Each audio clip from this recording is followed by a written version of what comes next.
Hello everyone, welcome back to the new video. तो जिस दिन से यूपीएससी प्रीलिम्स का रिजल्ट जो है वो डिक्लेयर हुआ है उसी दिन से उस पर क्वेश्चनिंग चालू हो गई है एंड जो एस्पिरेंट्स कम्युनिटी है वो यूपीएससी से बहुत ज़्यादा खफा है। ये चीज़ें मुझे आप लोगों के कमेंट से, न्यूज़पेपर से पता चलती रहती हैं एंड जिन एस्पिरेंट्स से मैं मिलती हूँ तो कुछ तो गड़बड़ है यूपीएससी के साथ, हो सकता है। देखो, अगर कोई बॉडी पे हम 100% ट्रस्ट करते हैं बट लूपहोल्स तो सभी में होते हैं कहीं ना कहीं।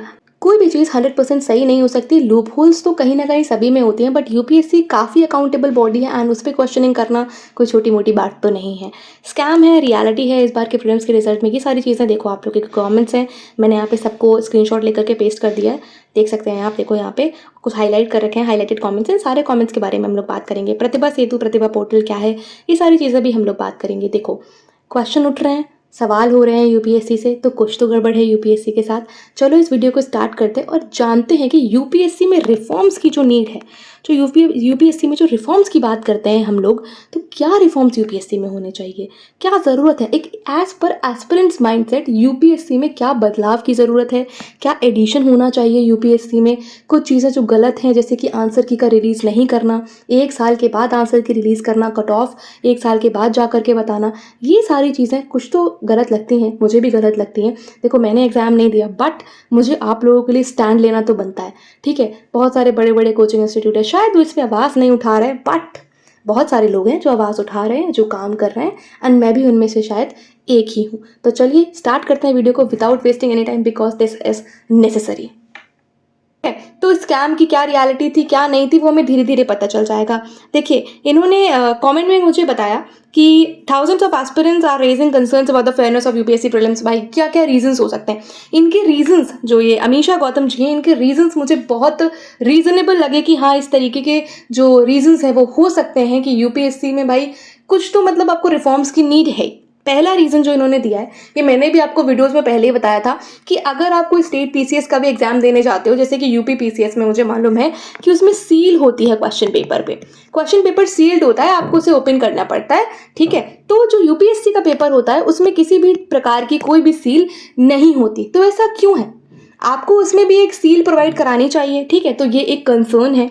उसके बाद आंसर की, जो प्रीलिम्स के रिजल्ट के तुरंत बाद आंसर की को डिक्लेयर कर देना चाहिए आफ्टर द प्रीलिम्स रिजल्ट, ठीक है। अब ये भी नहीं करते हो आप करते हो 1 साल के बाद। पूरा आप 1 साल एस्पिरेंट्स को भ्रम में रखते हो कि वो उसने सीसैट में क्या गलती करी, क्या जीएस उसका वीक था, क्या सीसैट में उसको मेहनत की ज़रूरत थी, तो वो उसे पता चलता है 1 साल के बाद। तब तक फिर से आपका प्रीलिम्स जो है बहुत नज़दीक आ चुका होता है।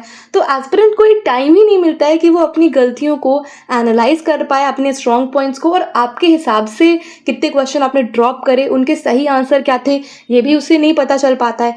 तो एटलीस्ट आंसर की should be release, cut off आपको बता देनी चाहिए आफ्टर द प्रीलिम्स रिजल्ट के बाद ही। उसके बाद मैंने खुद ये ऑब्जर्व करा है कि अगर आप कोई स्टेट पीसीएस का एग्जाम देने जाते हैं एज पर यूपी पीसीएस, जिसका मुझे मालूम है कि उसमें आपको कार्बन कॉपी मिलती है, ठीक है। अब बाकी स्टेट पीसीएस में मिलती है या नहीं मिलती, कि आप मुझे बताना। जिसका मुझे पता था उसका मैं बता दे रही हूँ। यूपी पीसीएस में आपको एक अटैच्ड होती है, ओएमआर के पीछे आपको एक कार्बन कॉपी मिलती है। तो यूपीएससी को भी इस तरीके का कोई रिफॉर्म करना चाहिए। एक कार्बन कॉपी एक एस्पिरेंट के पास जानी चाहिए कि कितने उसने कौन कौन से जो आंसर्स थे वो एनसर्कल करे, ठीक है। एटलीस्ट जब आप आंसर की रिलीज करो तो वो मैच कर पाए चीज़ों को, ठीक है। उसके बाद mass selection from specific roll number and centres, ये एक इशू राइज होता हुआ दिख रहा है। ये जो इन्होंने एक इशू मेंशन करा है यहाँ पे, कि आपने देखा होगा ट्रिपलेट्स का सिलेक्शन या डबलेट्स का भी, अगर आप रोल नंबर चेक करोगे, अगर आपने देखा होगा, तो ट्रिपलेट्स और डबलेट्स का सिलेक्शन हमें मल्टीपल सेंटर से ऐसे देखने को मिल गया है। ऐसा क्या है? क्या पेपर लीक हो गया था? समबडी सेइंग, न्यूज़पेपर में भी, एक दो न्यूज़पेपर में भी ये बोला गया है कि गुजरात में कहीं शायद पेपर लीक हो गया था। अब इसका कोई प्रूफ है या नहीं है ये मुझे नहीं पता है, बट अगर ऐसा कुछ हुआ है तो यूपीएससी एक अकाउंटेबल बॉडी है, वो ज़रूर इस पर कुछ ना कुछ एक्शन लेगी, ठीक है। आप लोग के साथ गलत नहीं होगा, यूपीएससी एक्शन जरूर लेगी। हमारे प्राइम मिनिस्टर हैं और भी जो मिनिस्टर्स हैं वो इसको रेज करेंगे वॉइस को, ऐसा नहीं है। पर हमें यूनाइटेड रहना पड़ेगा, हमें कंसर्न रेज करना पड़ेगा। जब तक हम कंसर्न ही नहीं रेज करेंगे, हमारा मुद्दा ही उन्हें नहीं पता चलेगा, तब तक चीज़ें में कुछ भी सुधार नहीं होने वाला है। उसके बाद मैंने जो SC ST OBC का जिनका लास्ट अटेम्प्ट था, मतलब जो भी यार SC ST OBC की नहीं बात कर रही हूँ, और भी जिन लोगों का लास्ट अटेम्प्ट था, भाई उनको सेफ स्कोर्स मिल रहे थे। काफ़ी एस्पिरेंट से मैं भी मिली हूँ, उनको सेफ स्कोर्स मिल रहे थे, बट अनलेस एंड अनटिल तब भी वो क्वालिफाई नहीं कर पाए प्रीलिम्स। जैसा किसी ने कमेंट में लिखा था कि उनके 96 प्लस थे एंड 75 प्लस थे शायद जीएस सी सैट में, जीएस में उनके 96 थे, सी सैट में उनके 75 थे, जिसमें 67 ही चाहिए होते हैं, तब भी उनका क्लियर नहीं हुआ। What is the reason, what is the actual cut off, please tell us. ठीक है, अब इनकी कुछ डिमांड्स हैं। ठीक है, बेसिकली आप ही लोग को कौन रिप्रेजेंट कौन करता है एस्पिरेंट्स को, एस्पिरेंट्स कम्युनिटी को कोई ना कोई एक एस्पिरेंट है वो रिप्रेजेंट करता है। तो she is must the aspirant जो रिप्रेजेंट कर रही हैं आप लोगों को। ठीक, कि इमीडिएट रिलीज चाहिए आंसर की और मार्क्स की। भाई आपको चाहिए ये, आपकी डिमांड है क्या ये। ठीक है, जुडिशियल प्रॉब इनटू इरेगुलरिटीज, अगर कोई इरेगुलरिटीज हो रही हैं तो जुडिशियल एक्शन लेना चाहिए। देखो यहाँ पे मैं एक आपसे एक बात बोलूंगी कि बड़े बड़े कोचिंग इंस्टीट्यूट जो नामचीनी कोचिंग इंस्टीट्यूट है, basically I do not think they are raising the voice against this issue, क्योंकि उनको मेंस का कोर्स सेल करना है। किसी ने ये भी लिखा था, हाँ हो सकता है मेंस का कोर्स सेल करना हो, but me being personally observing these coaching institutes, they are not at all raising the voice. voice कौन रेज कर रहा है? me, जिन्होंने बिगिनिंग करी है अभी, या फिर जो कोचिंग इंस्टीट्यूट्स हैं जो रियली चाहते हैं कि एस्पिरेंट्स के साथ नाइंसाफी ना हो, वो रेज कर रहे हैं इशू को। ठीक है, उसके बाद रिकंडक्ट होना चाहिए। अगर कोई मैल प्रैक्टिस, अगर कोई इस तरीके की धांधली प्रूव होती है तो re exam should be conducted. I am very very very agreed to this point कि हाँ, अगर कोई मैल प्रैक्टिस हुई है, पेपर लीक हुआ है, तो री एग्जाम अवश्य अवश्य होना चाहिए।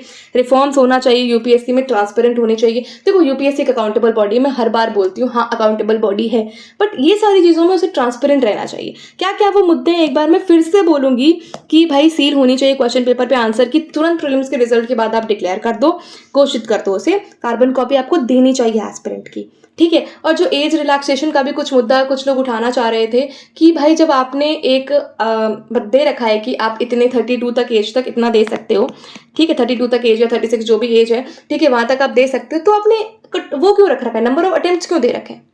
ठीक है, आपने 32 एक एज बना दिया है तो वहां तक तो देने दो अटेम्प्ट। आप लोग क्या सोचते हो इस बारे में? इस बारे में मुझे अभी तक किसी ने नहीं बताया, सिर्फ एक लोगों ने कमेंट में बताया था कि हाँ इस तरीके से आप बोल सकते हो इस बात को। तो हाँ, जब 32 तक एज का है तो उसमें आपने 6 नंबर ऑफ अटेम्प्ट्स रख रखे हैं। तो अगर आप लोगों को भी इशू लगता है या नहीं लगता है तो आप मुझे बताना। हाँ, इन्होंने ही शायद एक कॉमेंट में करा था, किसी और ने करा था, I actually do not remember, कि एक प्रोटेस्ट होना चाहिए। क्या होना चाहिए? प्रोटेस्ट होना चाहिए, एक पीसफुल प्रोटेस्ट ऑर्गेनाइज करना चाहिए हमें। ठीक है, तो मैंने इनको बोला कि हाँ बट एटलीस्ट मैं एक अकेला व्यक्ति जा करके, आप यूपीएससी भवन के, ये देखो अकेला चना पहाड़ नहीं फोड़ सकता, ये एक मुहावरा है बोला जाता है जो, ठीक है। तो अब मैं अगर अकेले जाऊंगी तो nobody is going to listen to my voice, but अगर हम एक ग्रुप में जाएंगे, एटलीस्ट हमें 80 to 100% अगर हो जाएंगे तो हम एक प्रोटेस्ट करेंगे, तब हमारी बात शायद सुनी जा सकती है। अकेले जाकर के कोई सेंस नहीं है इस बात का, हमें लोगों का सपोर्ट चाहिए, हमें यूनाइटेड होना पड़ेगा इस मुद्दे पे, एस्पिरेंट्स कम्युनिटी को, और जो टीचर्स हैं, जो मेंटर्स हैं, उनको यूनाइटेड रहना पड़ेगा, तब जा करके बात बनेगी किसी भी प्रकार से। ऐसे नहीं बन पाएगी बात, ठीक है, अकेले कुछ नहीं हो पाएगा यहाँ पे। बट क्योंकि यार ये देखो प्रोटेस्ट है, प्रोटेस्ट आपके ही इशू के लिए है, मैंने ना तो एग्जाम दिया था, ठीक है, मैं सिर्फ आपको अवेयर कराना चाहती हूँ, ये सारे आपके राइट्स जो आप कर सकते हो। उसके बाद आप लोगों के कमेंट्स है, देखो कुछ इन्होंने एक नया नाम दिया है यूपीएससी को, union public scam commission. Scam जब प्रूव हो जाएगा तब पता चल जाएगा, अनलेस एंड अनटिल आप गिल्टी प्रूव नहीं है तो हम कुछ नहीं कह सकते हैं। बिकॉज देखो अगर पेपर लीक भी हुआ है तो शायद उसमें इतना यूपीएससी का हाथ नहीं है जितना कुछ और लोगों का हाथ हो सकता है।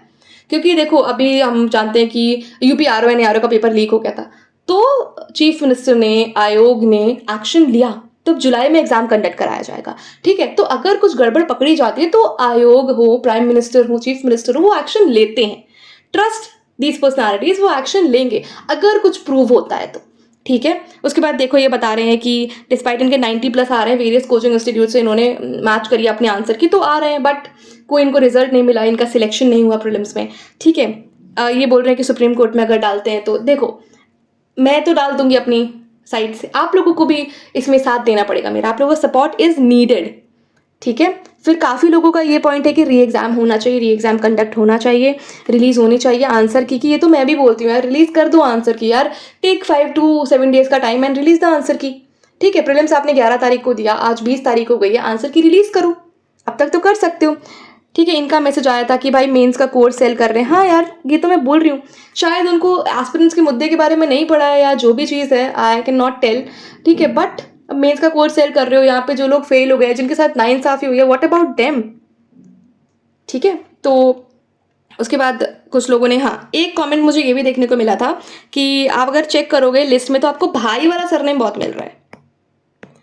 ठीक है, तभी लोगों के मन में डाउट आ रहा है कि शायद गुजरात वगैरह में पेपर लीक हो गया था गुजरात साइड में जाकर के। तो अब इसका क्या रीज़न है, इसका क्या प्रूफ है, मतलब प्रूफ है बट ये कोइंसिडेंस है, ये स्कैम है, या क्या रियलिटी है इस चीज़ की, आई कैन नॉट 110% मैं अश्योरेंस के साथ नहीं बोल सकती हूँ इस बात को। ठीक है, ये लिख रहे हैं कि धांधली हुआ है यूपीएससी में बहुत बड़े लेवल पे, हो सकता है हुआ हो, पर जब तक हमारे पास प्रूफ नहीं आ जाता, जब तक कोई हमें एक रीजनेबल प्रूफ नहीं मिल जाता है, हम ऐसा नहीं बोल सकते हैं।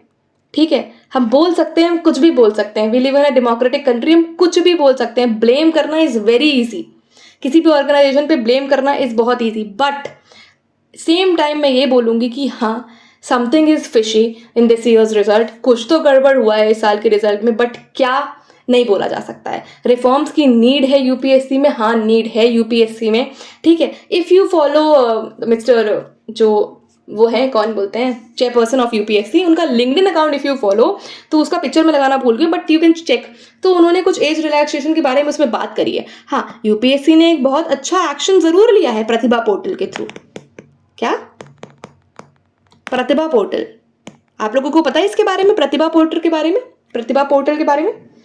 तो जो लोग प्रीलिम्स क्लियर कर लेते हैं, मेंस क्लियर कर लेते हैं, but they are not able to clear the interview, तो प्रतिभा पोर्टल के थ्रू जो लोग इंटरव्यू नहीं क्लियर कर पाए हैं बट प्रीलिम्स और मेंस उन्होंने क्लियर कर लिया है, उनका जो भी डेटा है, उनकी जो भी चीज़ें हैं, वो अवेलेबल कराई जाएंगी वेरियस मिनिस्ट्रीज़ को, ताकि उनको एम्प्लॉयमेंट मिल सके। एम्प्लॉयर्स, बेसिकली ये जो एम्प्लॉय और जो एम्प्लॉयर है, एम्प्लॉयमेंट देने का एक जरिया है, एक ब्रिज है basically, this is a bridge.